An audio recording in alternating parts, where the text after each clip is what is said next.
everyone, my name is Mustafa and this is MK Fingerstyle Academy. I'm extremely excited to finally share a new tutorial in 2023. So Happy New Year's to you all. In this lesson we're going to cover an intermediate fingerstyle arrangement for low G ukulele of the jazz standard Take 5, which is in 5/4 time signature. Your job is to make sure you nail that syncopation rhythm that happens in the first few bars, which carries through the entire piece.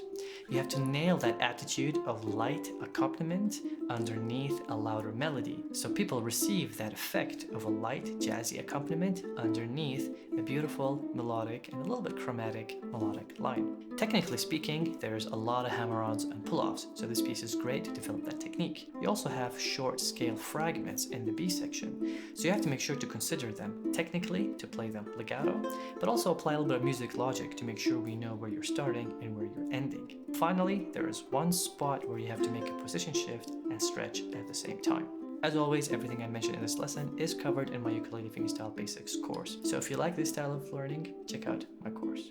And before we get started, if you have any questions, make sure you post them in this video so I can respond to you. With that in mind, let's get started. Alright, so Take 5 starts with 2 bars that kind of instill the rhythm that's going to dominate across the whole piece.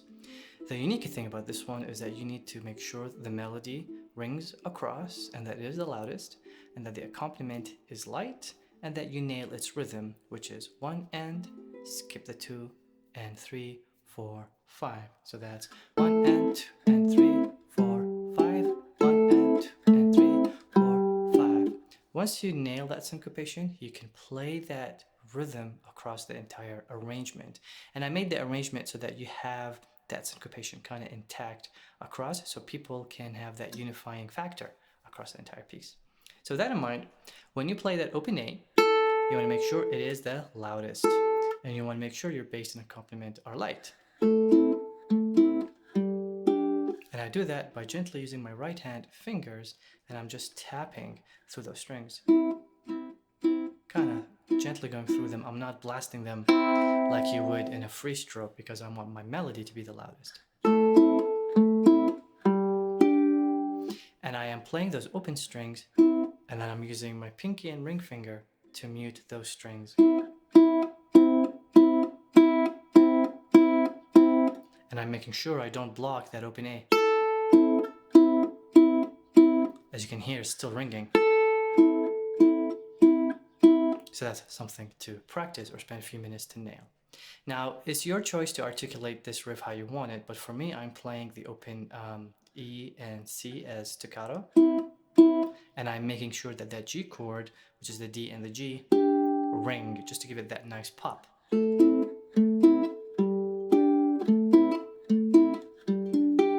when I play it in bar 2 with that arpeggio, I'm just blasting that G or playing it a little bit louder to again give it that pop, which sets us up for the beginning of the verse.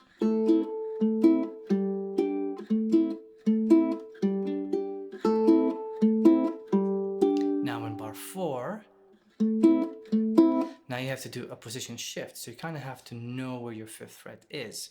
You play the open E, hammer on the A, then you play the C with your 4th finger, and then you bar that D. So this is very important. You play the open, hammer, 4th finger, bar. See how your 1st finger is already there when you play that A? I'm just putting it down to bar. Now why do you need to bar at the end of bar 4? Because you need that 5th fret on the 2nd string when you play.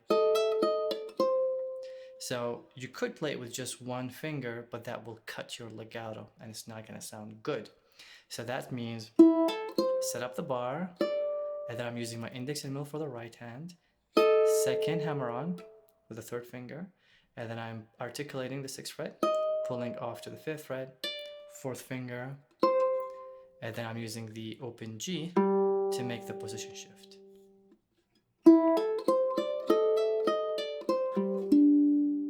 And this is not just a position shift, this is a position shift with a stretch, so that we can hear the C longer, so it doesn't sound, because that will sound bad if you go, it just sounds not right, because the melody is da da da da da da da. So we need to hear the C as long as possible, which in this case, it's impossible to hold it all the way across to the G unless you spend a few weeks practicing that stretch. But I think you can get away by just doing a position shift with a stretch. And I cover both stretches and position shifts in my Ukulele Fingerstyle Basics course.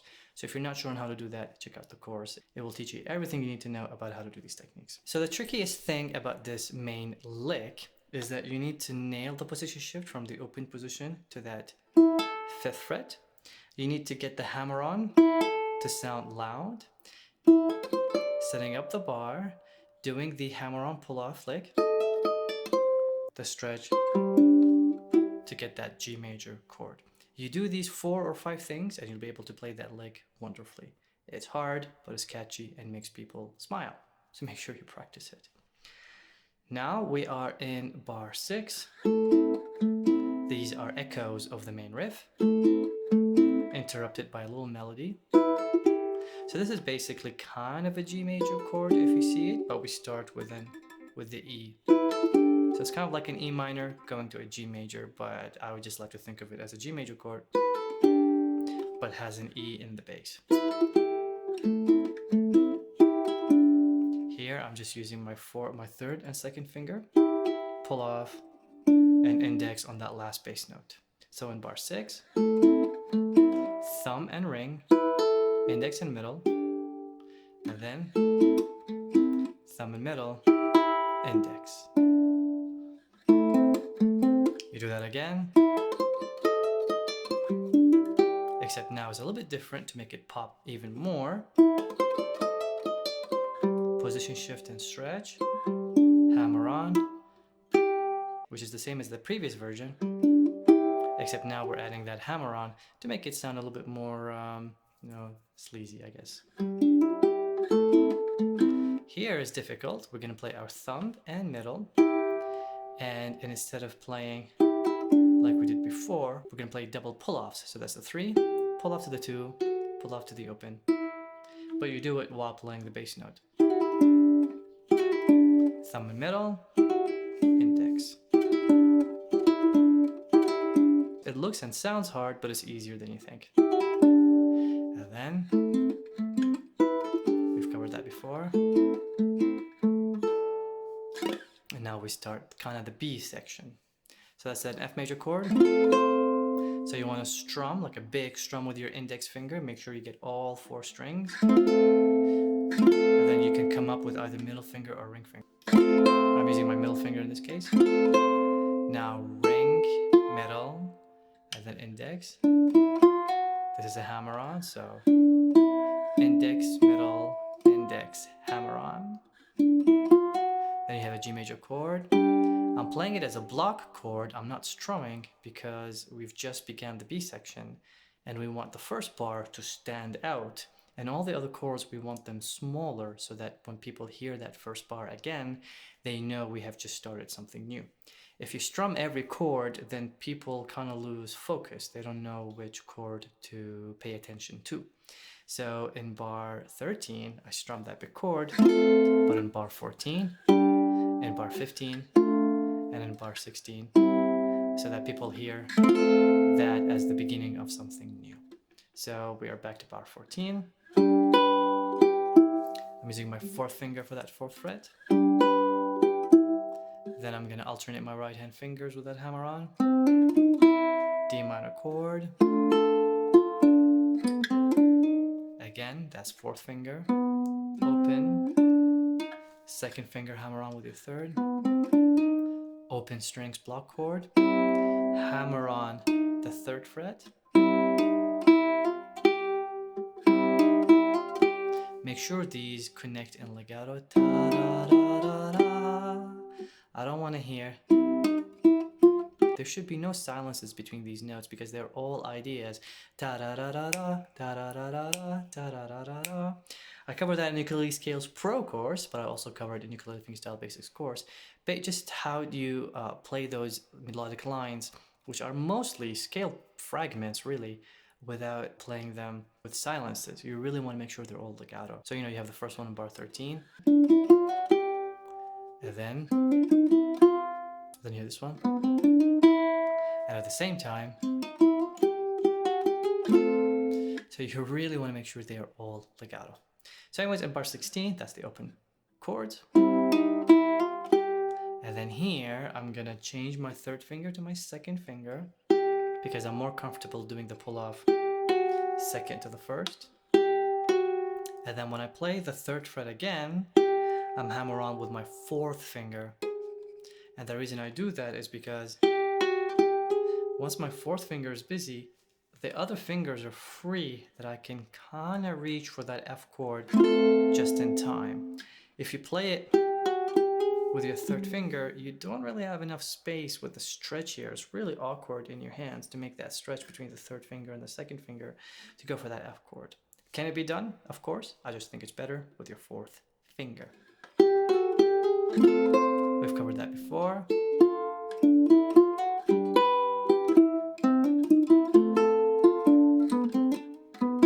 This is fourth finger and second finger with a stretch. Don't forget those chords need to be light. And then that G sharp. So you're gonna do short, long, because this is the leading tone. So we really want to hear that. The song kind of needs to end G sharp, A, but it doesn't. Instead, it goes back to the main riff, which starts on A minor, so that cadence is resolved.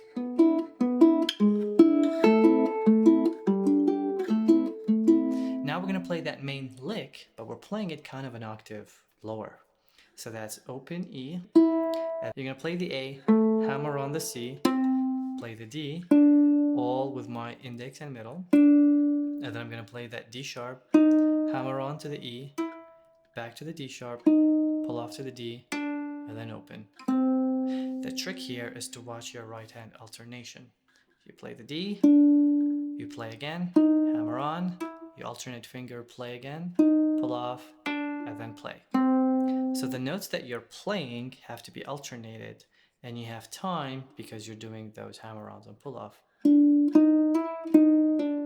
That's an important skill in intermediate students that they need to develop when they have hammer-ons or pull-offs. They need to keep alternating their right-hand fingers when they play the notes while keeping track of which notes are being hammered on or pulled off. So that becomes light, thump. Here you want to make sure we hear those notes articulated. Ta-da. It shouldn't be lazy. It should be, and we really need to hear that physical aspect of pulling the string. It shouldn't be, you know, don't just let go of your finger. You have to pull off that note.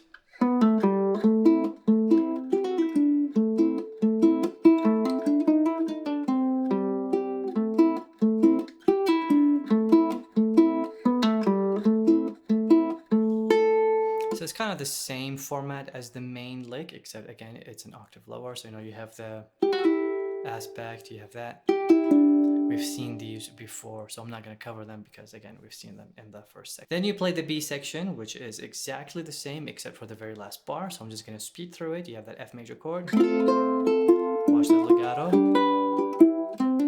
E minor.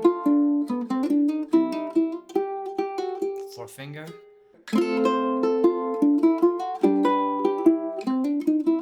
Here is a little bit different. You play that F major chord.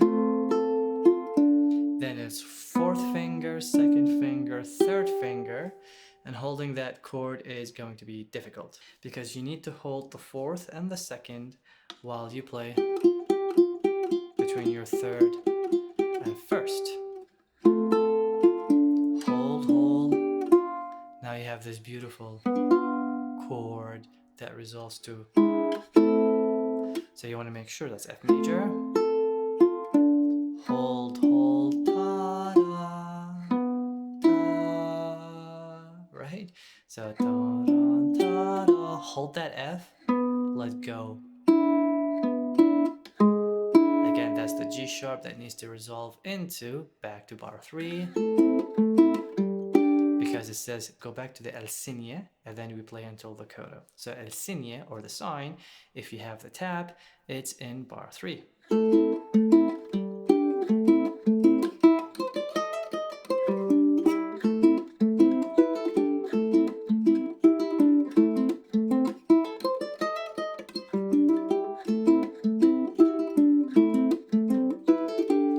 here says Coda, so you have to go to where the Coda sign is, which I believe that is bar 38. You've seen that before. Now the piece is kind of over. You can repeat this as many times as you want, except each time you can just reduce the volume. And when you feel like you finished,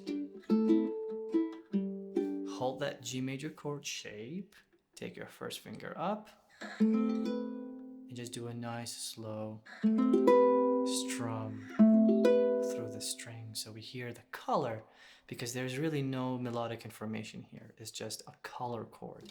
So you can take your time with it, or you can go if you want. And you have the ability to slow down that much when you play the chord because you've kind of built up to it. You know, by going so down dynamics, Rit, if you want, something like that. Now in the score, you only have it twice, but really you can repeat it as many times as you want. If you have any questions, please let me know. Good luck. This should take you anywhere from 3 to 4 weeks. And finally, if you like this video, hit like or subscribe, and see you next time.